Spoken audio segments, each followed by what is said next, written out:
Today I'm talking about Spiritism. Today is Sunday, February 20th, 2022. We are going through the Spiritist Review. We are going to talk about conversations from the dead that are in the Spiritist Review of 1858. Before I begin, let's have a prayer. Dear Jesus, please help us all as collective humanity and individually on our way to a planet of regeneration. We know we are in the beginning phase. Please help us listen to the guidance, see the signals, hear the signs. Help us grow spiritually and be connected with what we need to do to help move the collective humanity towards a planet of regeneration. Amen. And before I begin talking about the Spiritist Review of 1858, let me recommend, if you want to understand Spiritism, let me hide this for show this. I recommend my free PDF, Spiritism 101, The Third Revelation. You can get that on my blog site, nwspiritism.com, and you can download that in PDF format. It's also in French. It's also, if you like, you can buy it in Kindle format for 99 cents, in paperback, and in Audible format. Of course, I have my other books on my right-hand navigation bar on my blog, nwspiritism.com. Okay, let's get into it. Let me take off this. There. This is Family Conversations from the Grave from Dr. Mull. Not quite sure how to pronounce that. This is, here's the list of questions and answers. This is the evocation. And he says, I am here. Would you kindly tell us where you are? He says, I'm wondering. I was not quite sure where he is. Has your death occurred on June 4th of this year? He goes, no, of last year. Do you remember your friend, Mr. Jobard?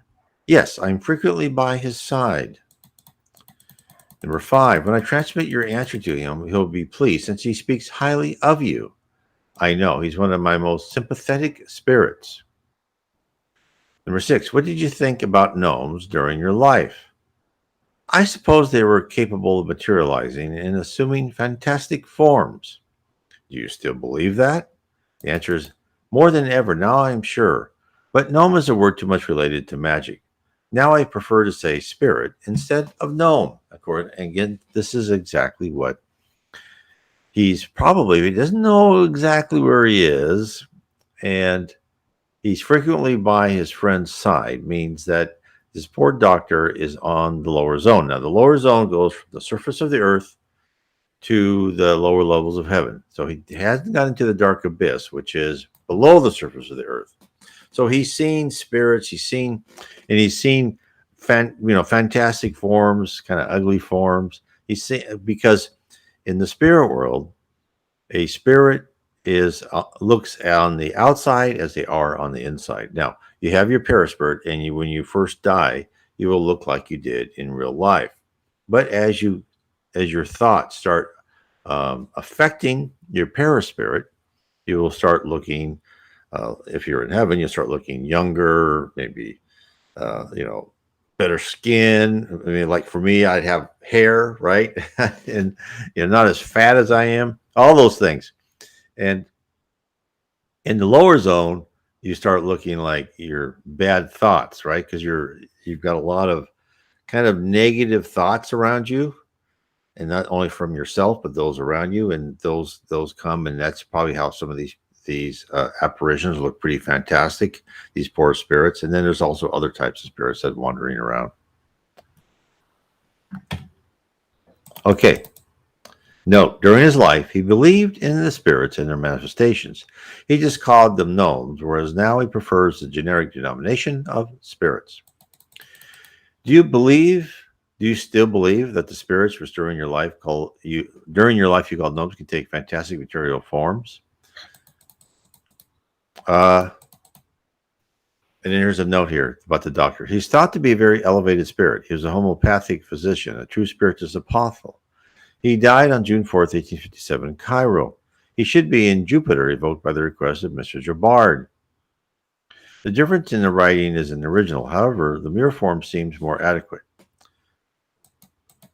Well, so far I haven't seen that. I could be wrong. So if he doesn't know where he's at, sometimes people's opinions are different than reality. The answer is yes, I know, but this is not always happening. Some people could go crazy if they saw the appearances that those can take. Which appearances would that be? Of animals, of devils? Of course, this is I think some people in the lower zones can see, think themselves as werewolves and other types of animals. And sometimes they're influenced by a stronger willpower that would have them be in that way. Number 10, a tangible material appearance or just appearance like in dreams and visions. The answer is a little more material than in dreams. The apparition that could scare us cannot be tangible. God would not allow it. So they are tangible in the spirit world. They're not tangible if you saw them in the physical world. You could see them, but they're not tangible to you. Number 11, the apparition of the spirit of Bergzabern under the form of man or animal could be of such a nature? And the answer is yes, it is of that kind. Note, we don't know if during his life he admitted that the spirits could take a tangible form, but it is evident that he now refers to the vaporous forms of the intangible apparitions. Number 12, do you believe you're going to reincarnate in Jupiter? The answer is, I will go to a planet that is not like Jupiter yet. So yeah, he's not that high. God bless me. Probably is now though. This is written in the 1850s, 1858. Number 13, is it your own choice that takes you to a world inferior to Jupiter, or is it because you still do not deserve to go to that planet? And the answer is, I prefer to believe I don't deserve it and need to accomplish a mission in a less advanced world. I know I will reach perfection, and that is why I prefer modesty. No, the answer is a demonstration of superiority of that spirit, and it is in agreement with what Father Ambrose says. There is much more merit in requesting a mission in an inferior world than to wish to advance too much in a superior world.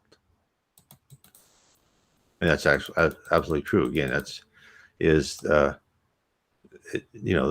a mission in an inferior world, like Earth, right? We're a world of atonement where people still go through harsh trials, is not easy because you're bombarded with emotions and passions, and you've got the whole background of the culture and society around you not being spiritually positive, let's say. Number 14, Mr. Jabard wishes to know if you are happy with the eulogy that he wrote you. And the answer is, Jabard gave me a demonstration of sympathy by writing this eulogy. I am thankful and wish that the picture, which were somehow exaggerated, that he painted about my virtues and skills, may serve as an example to those of you who follow the path of progress. Number 15, considering that you are a homeopathic physician, what do you think about homeopathy now? It is the beginning of the discovery of the latent fluids, but other discoveries equally precious will happen and will form a harmonious whole that will lead your globe to perfection. How do you evaluate your book, Les Médecins du People, the People's Doctor? It is the worker's stone carried to the construction yard. So just like, no, the answer that the Spirit gave about homeopathy supports the idea of latent fluids already given by the spirit of Mr. Badet about his photographed image. As it seems there are fluids whose properties are unknown to us or go unnoticed, thus its action is not ostensive, although not less real. Humanity shall be enlightened along the way by the new knowledge of its properties made available by circumstances. That was the end of him. So there's a lot of, as Spiritism says, there is a lot of future advances in medicine.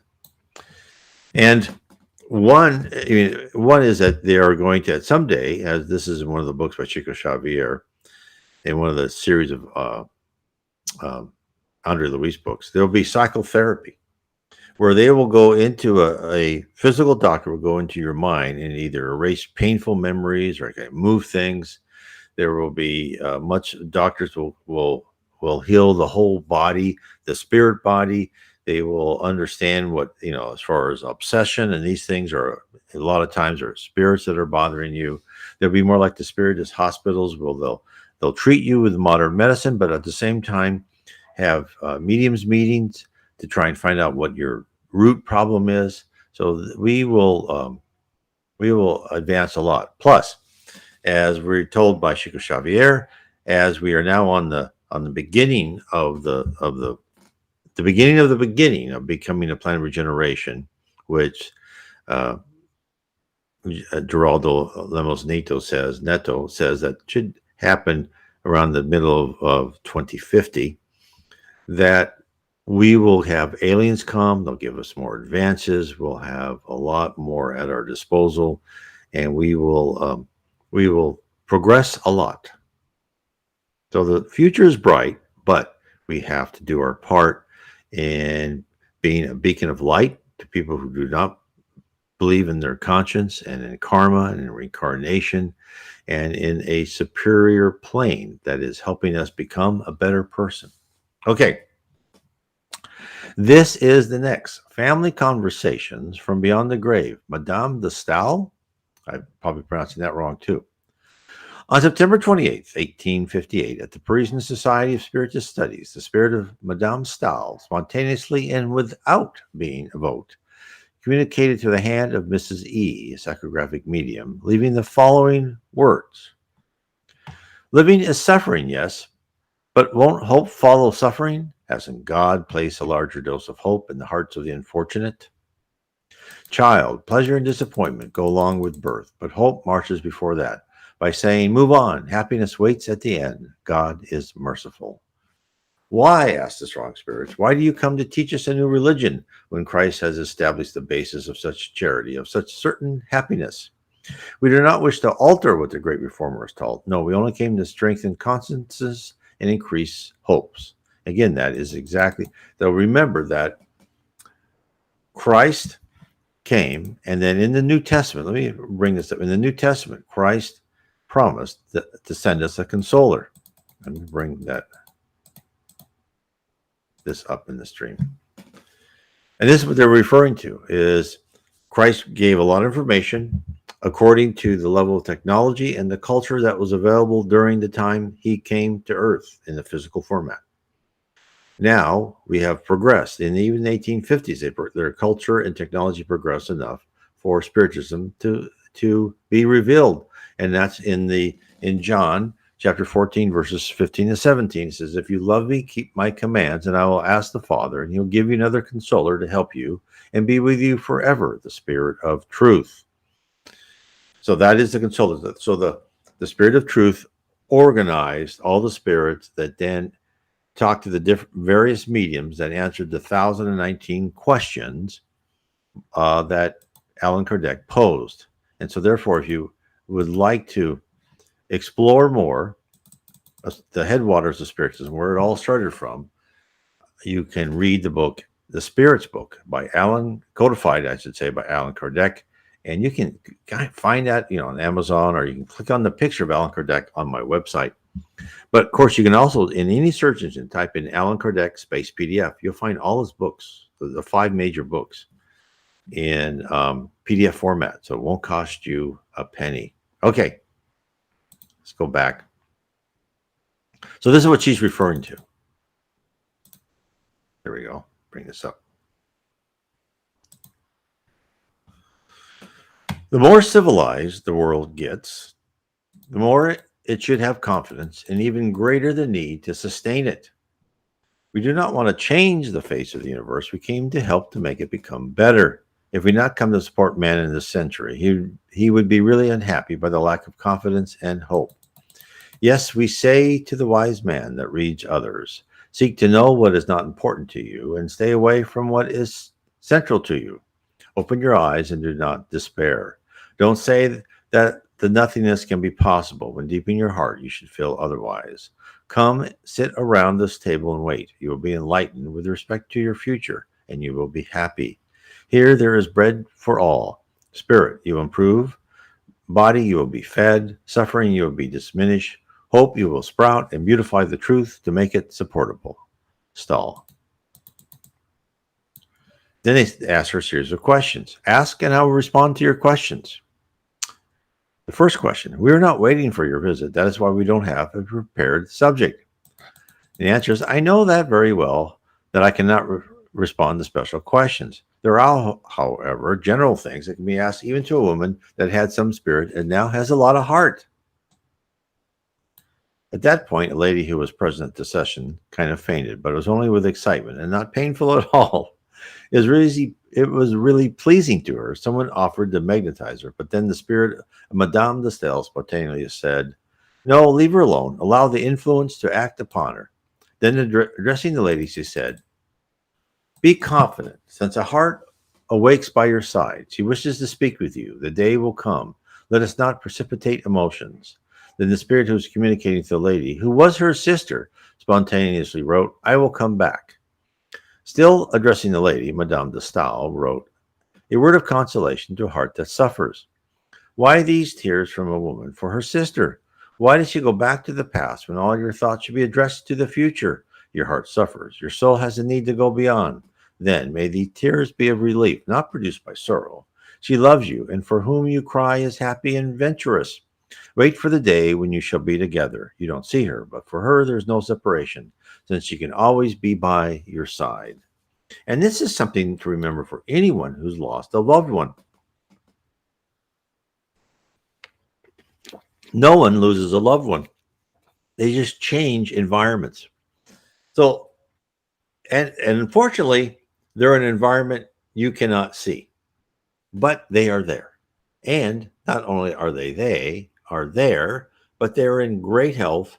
They have, and if they're in one of the levels of heaven, they're learning, they're having fun. They're immortal. They look great. They're not old probably anymore, like we may have thought of them, or too young, or whatever, how they passed on. They are learning, and mostly they're happy if they're in one of the levels of heaven. If they're in the lower zone, pray for them. Pray for assistance for them. Pray for them to open their heart and their minds so they look up and get assistance from the spirit world. And this is how everyone should look. And when people pass over, don't be sad. Be happy for them. Say, hey, you finished your trials on earth. Great job. I hope you're successful. Now be in heaven. Wait for me. Come and help me if you can. And nothing wrong in asking for help and direction, but be positive. Because if you're negative, then you make them suffer. Then they feel that pull of you. If they're kind of a spirit just in the lower levels of heaven, they'll feel that pull and want to come to you, and they'll feel bad because you feel bad. But you want to make them feel good. Number 2, can you tell us what you presently think of your writings? One word only will clarify you. If I could return and restart, I would modify 2/3 and keep only one. I think all of us would do that. Me even more. Could you point out what it is that you disapprove? The answer is, I'm not very demanding. Other writers will change whatever is unfair. I was too masculine for a woman. What is the primary cause of such a virile character that you showed in life? Well, that depends on the phase of our existence. In the following session, on October 12th, the questions below are addressed to her through Mr. D, a psychographic medium. Number 5, the other day you came spontaneously through Mrs. E. Could you tell us the reason that made you favor us with your presence, since we did not call you? The answer is the sympathy that I have towards all of you. It is also a duty imposed on my current existence, or even better, my transient existence, since I am called to reincarnate. That is, by the way, the destiny of all spirits. And that is the destiny of spirits, but as you go higher and higher, you reincarnate less and less. And as a very high spirit, you want to go every 400, 800 years, and eventually you won't reincarnate anymore. So it'll be a rare occurrence unless you volunteer for a mission and you wish to reincarnate. Number 6, is it more pleasant to you to come spontaneously or by evocation? And the answer is, I prefer to be invoked, as it is a demonstration that you think of me, but also know that it is pleasing to a free spirit to come and talk with the spirit of man. That is why you should not be surprised when I suddenly came to your center. That's because a spirit like her, she loves people. And that's what spirit, like Christ, our leader, he loves us. And just like when you go to an elementary school and you see the kindergartners and the first graders and so on and so forth, and you just like, they're just, even though the little ragamuffins and who knows what they'll destroy or what they do, because everything they do is a mistake at that age. But they're so cute and they're wonderful, and you love them. Kind of how they see us. Number 7, would there be any advantage in evoking rather than waiting for the spirits to come out of their own initiative? The answer is by the evocation, there is an objective. By allowing them to come, there's a great risk of imperfect communication on several aspects, since the evil as well as the good spirits may come. And that is absolutely true. And that's why mediums are trained in Spiritist centers, need to be trained, because mediums need to discern between the inferior spirits and the more civilized superior spirits, because an inferior spirit will a lot of times disguise themselves. So, as Allan Kardec said in the Book of Mediums, they will eventually reveal themselves by their communications. Number 8, have you already communicated in other centers? Yes, but they made me show up more than I wanted. In other words, many times they've taken my name. Number 9, could you kindly come sometime to bring us your beautiful thoughts that we would have the pleasure to reproduce for the general instruction? The answer is gladly. I feel happy to be among those who seriously work on their instruction. My visit with you the other day is proof of that. That was the end of Madame de Stael. She must have been a woman author. I've never heard of her, but that doesn't mean. Okay, now we have the communication of, let me center this so everybody can see it, of a soul at the time of death. And before I go with this one, there was this marvelous part, and I forgot which book it was in the series on their Louis book, but there was a man named Mr. Dimas, Dimas, and Andre Louis helped bring this guy out of his body. And he's a really nice person, wonderful person. And he interviewed him as he was walking with other spirits mixed with the physical people to his funeral, after 3 days or so. I forgot how many days. And he says, well, how do you feel? And he goes, well, I feel good. He goes, well, do you feel thirsty? He goes, only if I think of myself in the physical form. Then I feel thirsty. If I don't, I feel fine. I'm not thirsty. I'm not hungry. Well, how is your state of health? Again, if I don't think of myself in the physical form, I feel perfectly healthy. But sometimes I slide back and thinking that I'm still alive, then I feel the old pains and aches that I had in the physical state. And here's a guy that just died. So it shows you that someone who understands the spirit world, believes in Spiritism, is not confused as other people are when they die. Because if you don't know what to expect and you wake up and see these kind of strange people and some strange lights, or you go, what's going on here? But when you read and study about Spiritism, you die and you go, oh, okay, I know where I'm at. And thanks everybody for showing up, and you know what to expect. You're going to be helped. You're going to rest for a little while. And your mind is, hopefully your mind will be, if you've studied and really in fashioned Spiritism deep into your soul, is that that when you leave your body behind, any diseases, illnesses, aches, and pains, they're all left behind. Some people still suffer in the spirit world because they think they suffer. They think they need it, like an alcoholic. There's no reason you need alcohol in the spirit world, but your mind says you need alcohol, so you feel the withdrawal symptoms or whatever other drug that you want to have. But if you're a spiritist, you know that all that is left behind. Okay, let's start with what this one says. The spirits have always told us that the separation between the soul and body does not happen instantly. Sometimes it starts before real death, while the body is in agony. The detachment is not yet complete at the last heartbeat. And when they detach, and it's actually even described in the Bible about the thin cord, the thin silvery cord, which is a cord that attaches your perispirit to your soul. And your perispirit, let me show this to everyone. Let me hide this. Your perispirit right here. So for those watching the YouTube, I'm showing a picture of the spirit, which is kind of a amorphous like light, and then the paraspirit, which is kind of a etheric form of a body, and then the body. So we're composed of three things on the physical life: the spirit, paraspirit, and body. When you are first conceived, and I mean at the moment of conception, the sperm hits the egg, your paraspirit starts having the outline of what your form, your body will be. Your paraspirit is connected to every cell. Your paraspirit does a lot more of the control of the body than one thinks. And that's why it's so important to keep your stress levels low and your harmony, because if you're stressed and you're deharmonized and you're bad vibrations, your paraspirit doesn't work and function correctly as it should, as perfectly as it should. And that's how you're open to diseases and other problems. So that's why, again, the study of Spiritism, when I talk about in my book, How to Live, Inner Peace Through Spiritism, is once you understand the trials and tribulations you're going through are just that, there are, your time on campus, you'll be out sooner than later. You shouldn't be that much stressed about anything that happens. I know that's easy for me to say and hard to put in practice many times.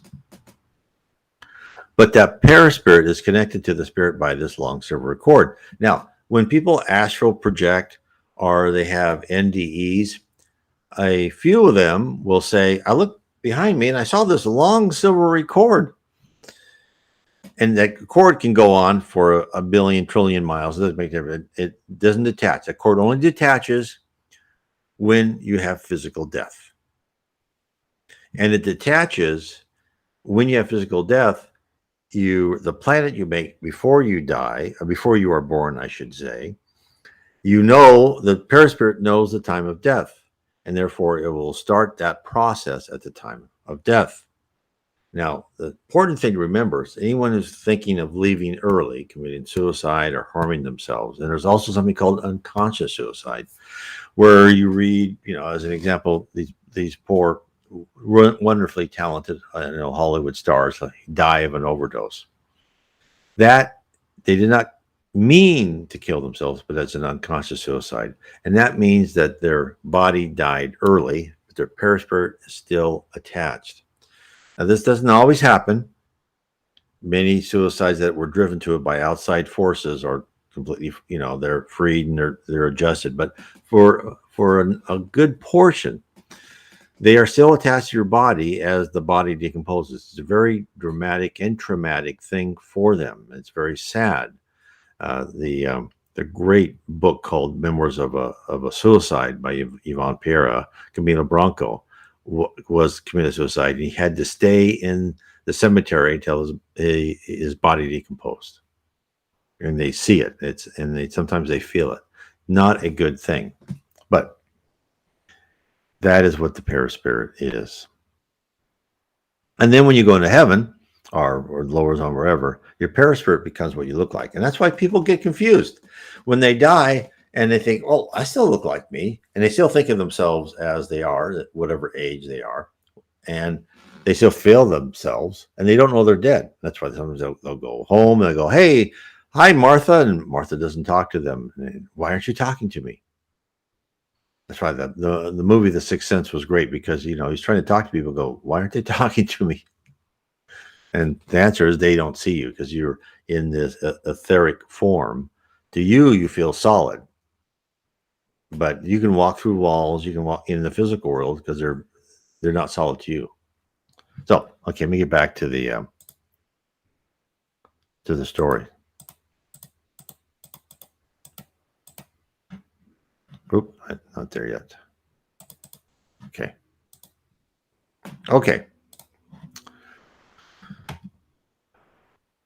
The soul is in the state of a person that wakes up with confusing ideas. Such a state is not painful to the man whose conscience is pure, not understanding completely what he sees. He is calm and fearlessly waits for the thorough wake up. It is, on the contrary, full of anguish and terror on those who fear for the future. That's exactly. That's why the more you know, the calmer. In fact, Leon Denis says, dying is much easier than being born. Being born is traumatic. The duration of that perturbation, we say, is variable. It is much shorter to the one who has elevated his thoughts during his life. purifying his soul. 2 or 3 days are enough, whereas to others it may take 8 or 10. We have many times witnessed this solemn moment and have always seen the same thing. It is not thus a theory, but the result of observation, because it is the spirit who describes and paints their own situation. Here is an example of a well characteristic and very interesting case, considering that it is not related to an invisible spirit who writes through a medium, but to a spirit who is seen and heard next to his own body, both at the burial chamber as well as in church during the funeral services. Mr. X had just been victimized by a stroke. Now, before I begin this one, let me tell this other story. This person who had a communication. He was an uncle to a woman. He was, kind of older, 50s, I think. And he went to her funeral. She died in a car accident. And in the funeral home, he heard her, and she was like 20, 21, died in a car accident. He heard her voice as she was a little kid saying, Uncle so-and-so, Uncle so, and he looks, he goes, am I hearing things right? And he goes, and then he gets up and he goes out of the room because he's very confused. And he looked around like, is anyone else hearing this voice? And then she goes, I'm talking to you. He goes, well, why are you talking to me? He goes, I tried to talk to everybody, but you're the only person that listened to me.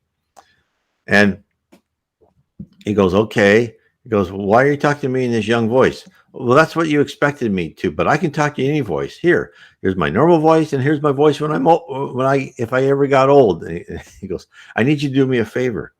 There's this guy that's coming to the funeral. You need to tell him not to come in because he's going to disturb everything. And in the background story, she's had a very contentious life with her family. She was a higher spirit trying to help a family that was still in their primitive throes. And she had this guy that she knew, didn't tell anybody. And so he went out, talked to him, said, no, please don't come. She didn't want you here. But, so anyway, he did that. And so, later on, of course, he talked to her more and more. But this is showing that here was another spirit. He talked to her right at her funeral. So let me carry on. A few hours after his death, Mr. Adrian, one of his friends, was in the mortuary chamber with the wife of the deceased. He clearly saw the spirit walking in all directions, alternatively looking to the body and those around it, later sitting on a chair. He had the exact same appearance as he had when alive. He dressed in the same way, black overcoats and pants. He had his hands in his pockets, looking suspicious. During that time, his wife had been looking for a piece of paper on the desk. The husband looked at her and said, don't bother looking, you will find nothing. She did not suspect anything, as Mr. X was only visible to Mr. Adrian. On the following day during the funeral service, Mr. Adrian saw the spirit of his friend again, wandering by the side of the coffin, but no longer wearing the clothes of the day, now covered by a kind of tunic, which is a more normal. See, he was probably taken in by other spirits, and in his mind, he was wearing his regular clothes, and then they said, no, just wear this tunic. This is what everyone wears, and eventually you'll create your own tunic. If you're on a lower level of heaven, they'll give you a tunic. Eventually, you'll create your own by your mind. The conversation below was established between the two men. Let us be clear that Mr. Adrian is not a somnambulist, a medium, and that he was perfectly awake at this time, as on the previous day that the spirit appeared to him, much like one of the guests at the funeral. Tell me, my dear friend, this is the live person, the medium. What do you feel now? Comfort and suffering. I don't understand that. He says, I feel I'm living my real life. However, I see my body here in this casket. I touch myself and don't feel a thing. Nevertheless, I feel that I'm alive, that I exist. Will I then be two beings? How? How I want to exit this darkness, this nightmare. Okay, so he did not really understand where he's at this moment in time. Will you remain like that for long? No, thank God, my friend. I feel that I will soon wake up. It would be horrible otherwise. My thoughts are confused. It is all obscurity.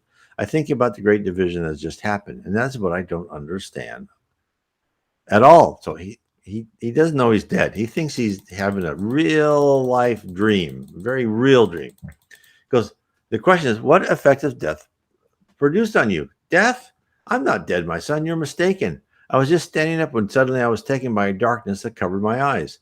Then I stood up and imagined my amazement by seeing myself, feeling alive, having my other self lying on the cold floor. My thoughts were confused. I unsuccessfully tried to put myself together.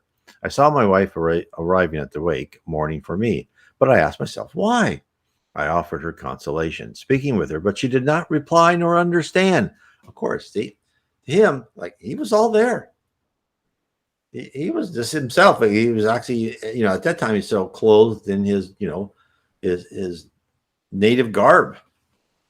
That's what it's hard for. And I've talked to many mediums who have to help people. In fact, one lady, her job, what she said when she was in the spirit world, was to help people understand that they had died. Because many people don't. She tells us one time she saw this man. This was like in the late 1800s. He was on a ship. It was a sailing ship.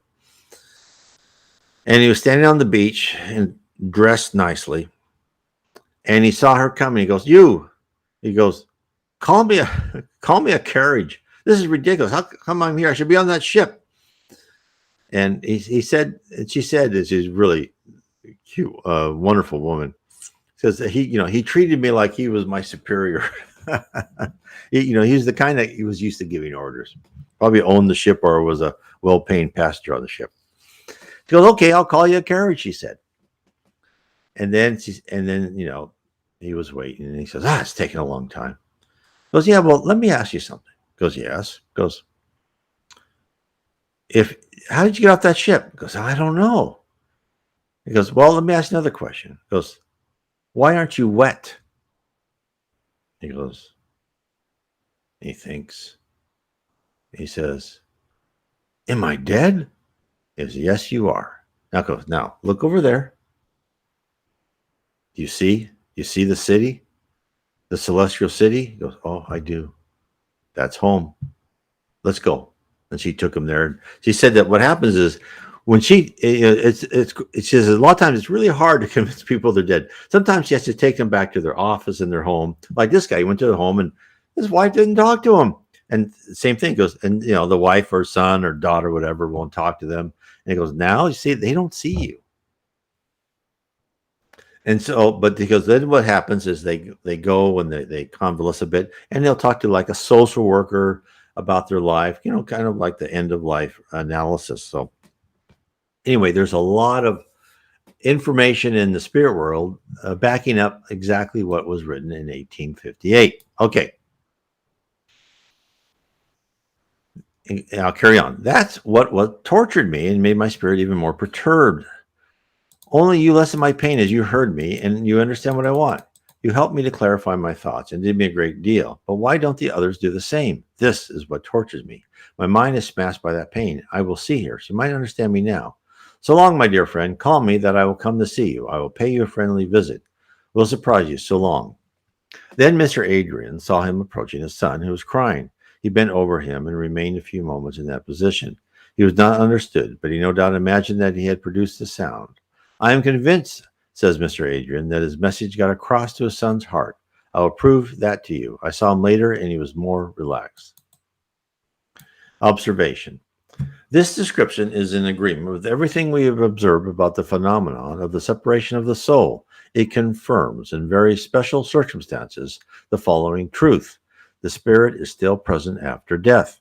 We believe that we only have an inert body before our eyes, whereas he sees and understands everything that happens around him, penetrates the thoughts of those who are present, and sees that the only difference between him and them is the visibility and invisibility. The false cries of the hares do not touch them. What a disappointment may the spirits experience in such a moment.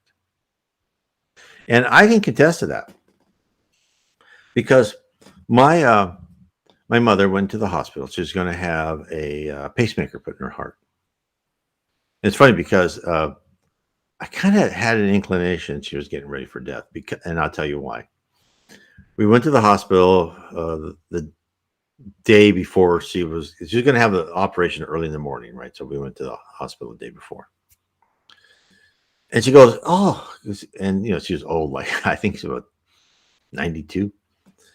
He goes, "Oh, the doctor is really strange." I go, "What, Mom?" He goes, "He looked at me like he loved me." And I thought, that wasn't the doctor. That was probably my dad, Because Because I don't think, because she was an old lady, wonderful lady, like, and he wouldn't, doctor wouldn't look at her like he loved her. It was a spirit that looked at her like he loved her. Well, that night I got a call like 1:30 in the morning, woken up. They said my mother passed away the morning before her operation. And so in the morning I woke up and I went to her room. And I felt her presence. It was like she was standing behind me. If I turned around, I would have seen her, kind of, right?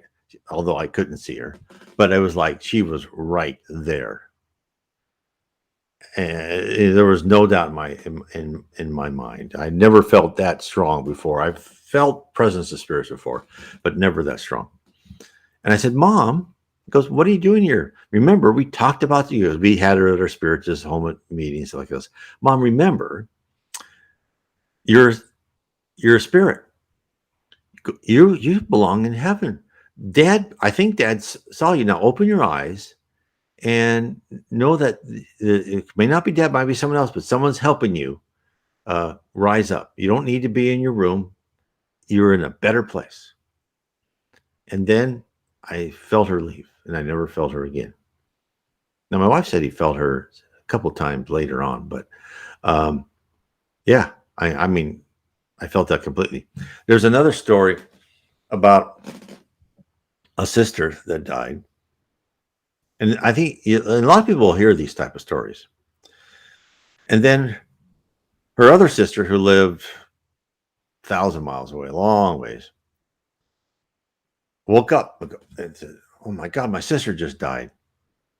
And she went to her, and what the spirits told us what happened is the sister who died thought right of her other sister, went to her, stood at the foot of her bed, and shook the bed, goes, I just died.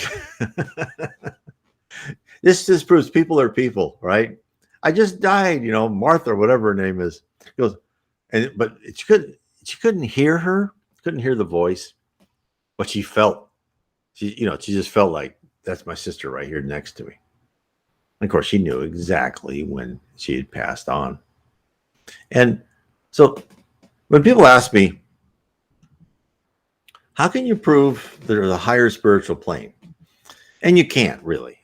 Let's be honest. There's no perfect proof. You can't prove it is. You can't prove it's not there. But what the spirit world does is it will give us a lot of signs and signals, hints and clues. Just like you're a detective and you see a murder scene, you pick the little hair out of the carpet, right? Or the little thumbprint off the light bulb.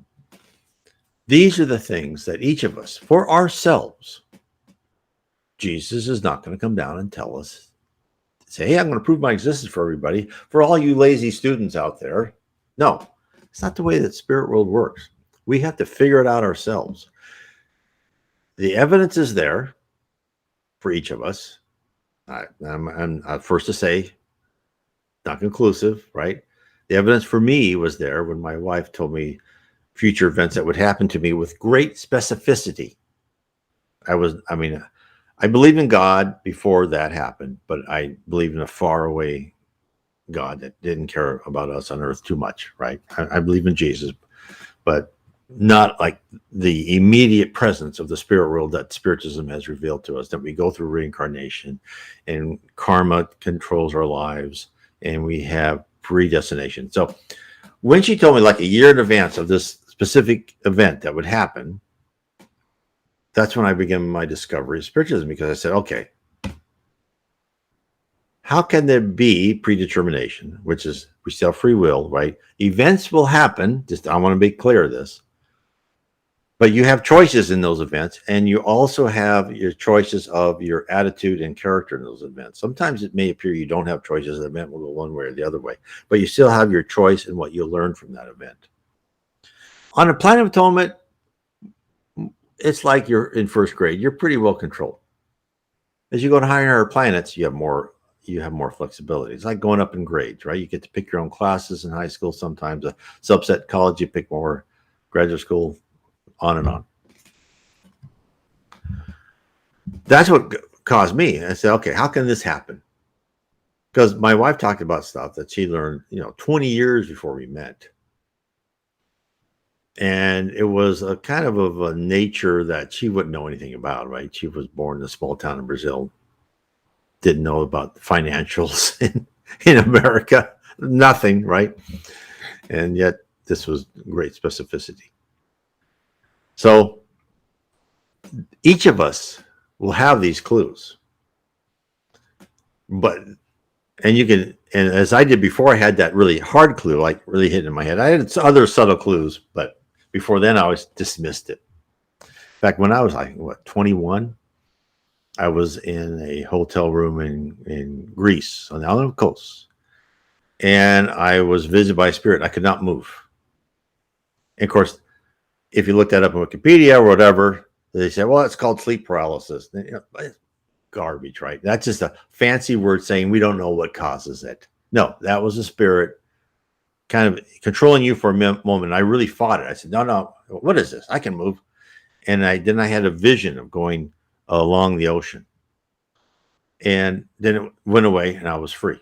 Okay, so that was like a clue for me. But then I asked this one woman, I told her about it when I was in Paris. She goes, oh, that was a visit from a spirit. I go, yeah, it could be. Didn't really believe it then. And then I dismissed it years later until I became a Spiritist. And so these things, these are there for us to figure out. And as I was saying before, and I get so many comments and people saying, why doesn't just, Jesus or God reveal themselves and say, we're here? And the answer is they don't do that. And it's a very good reason. If I told you that I was watching you all the time, let's not say you, because you're probably a really great person. Let's say kind of a petty criminal, someone who likes to kind of play the system, steal little things. If I told that petty criminal, I said, look, I'm going to watch you every moment of the day. And when you do something wrong, I'm going to write it down. And sooner or later, it's going to catch up to you. And there's going to be a big punishment. The guy go, oh, I better not do that. Right? His inner character would still be the same. He's just frightened of getting the punishment. That's why we're not told. We have to change. We have to tear out our primitive emotions. And we do that by going through really sometimes tough trials. A lot of people who are much smarter than I do don't need to go through extremely hard trials. They learn that themselves and they become nicer and nicer person full of love, charity, and fraternity. For some of us, like me, they have to go through really hard trials and tribulations to tear out that selfishness and pride, thirst for revenge, want to dominate people, want power, all that, right? All that's unimportant, but we have to take those out of ourselves. In the spirit world, the other thing people ask me, well, how can I know what I did wrong if I don't know my past lives? You don't have to. Spirit world is so smart. They know how to manipulate the situation and provide stimuli for you to learn what you need to learn through their trials and tribulation. Someone robs your car, you feel terrible. Oh, God, I can't believe someone robbed my car. I'd never do that. That horrible person. Well, probably what happened is you robbed something from somebody, maybe their horse, right, in a past life. And now you get to feel what it's like to lose your prized possession. That's why you don't need to know your past life. And I read it all the time saying, I want to know my past life. And I don't do this, but I feel like writing, well, just assume that you did a lot of bad things and you'll probably be pretty safe. Because I know I've done bad things. I've been told I've done bad things. Actually, I've never been told I've done good things, but hopefully I'm living proof that you can improve after being a rotten person. So anyway, that is what I wanted to say on that one. So let me just show this one comment. Peace and love with all. And thank you for that. And with that, I will just ask people if they would like to and learn more about Spiritism to read my book, The Spirit Realm. Spiritism has revealed the reality of our existence. And what I do is I tie in all the Spiritist literature that's been in English, some of it, and then some in YouTube and some in Portuguese that my wife helps me translate. And I try to combine it because I've written 15 books. So this one is kind of like the compilation of giving an overview of everything. Now, the first one I talked about, Spiritism 101, is an overview of Spiritism. Now I'm trying to give you an overview of the logical of where you are, who you are. So I talk about the spirit realm, the physical realm, right? The spirit realm is objective, subjective, which means your mind can change things. Thought is action. Your physical realm, I talk about heaven, Jesus, the lower zone, the dark abyss, you as a spirit, the powers you have as a spirit, how you learn and progress as a spirit. It kind of gives you the whole overview of where you exist. Anyway, so I want to say everything and thank you for the comments and the participation. And again, I will be here Monday and Tuesday, right? So Mondays I have my Q&A about Spiritism, any question you want. Same time, I do all three at the same time. So, and then on Tuesdays I talk about the book Through the Mist. Anyway, I want to say God bless everyone. God bless.